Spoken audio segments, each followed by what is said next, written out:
A money date is exactly what it sounds like. It is where you and your partner talk about all things related to your money and to your situation. If you have never had a money date, it can feel a little bit weird to bring it up. While there's not exactly a perfect time to bring up money, there are times that are better than others. So make sure that your partner isn't tired, make sure you don't have screaming kids around. If you have dogs, make sure that they are taken care of and put somewhere else so that you can really spend some time talking to your partner about the money date. So if you've never talked to them about it, you can say something just pretty transparent. The important part about this is to make sure you guys are on the same page so you can support one another and help hold each other accountable when it comes to achieving your financial goals.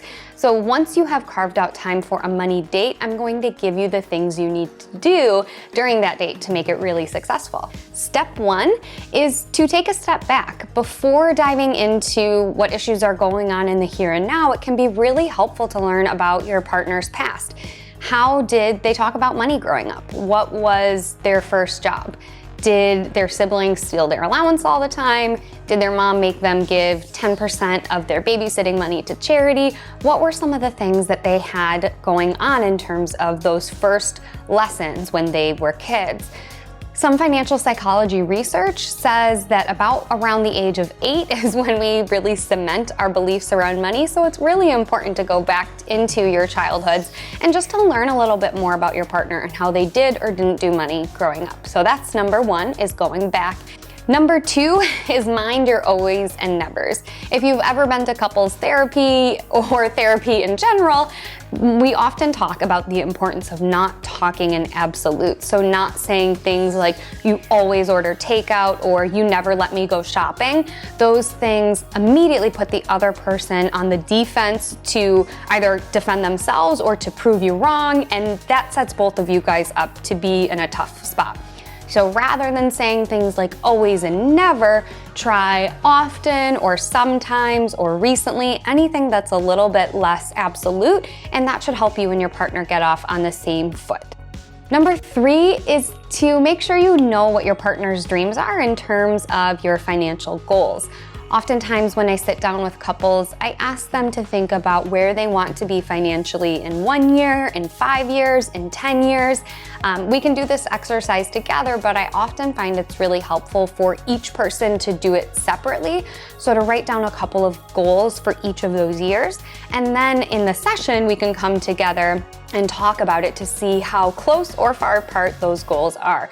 So when you're setting yourself up to do a money date, you can do the same thing. Spend 5-10 minutes brainstorming about what you want your financial life to look like, and then swap with your partner to see how close you guys are in terms of being in alignment on those goals. And if not, that also opens up room for discussion so you can make sure that you can get on the same page. Finally, now that we've done all the background work, we've kind of laid the foundation, this is where we get into the bookkeeping side of things. So my approach is really to have you in a money date tackle the psychological and emotional parts first before getting into the dollars and cents, so you both have an understanding of your own personal money story, but also your partner's.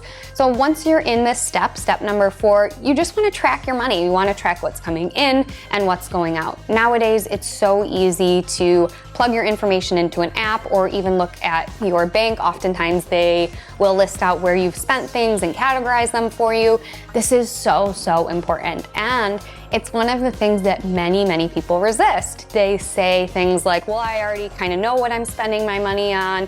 Or they say things like, I don't know, I don't even know where to start. So this is really important, is getting on the same page with your partner and just combing through your finances, particularly your recent finances if you've never created a spending plan. So once you have laid out the emotional and psychological pieces, then you can take a look at the bookkeeping side and then decide, what are your short-term goals? What do you guys need to get on the same page about? How often do you want to have these money dates and these check-ins? Is it good to have them once a month, every couple months, once a week?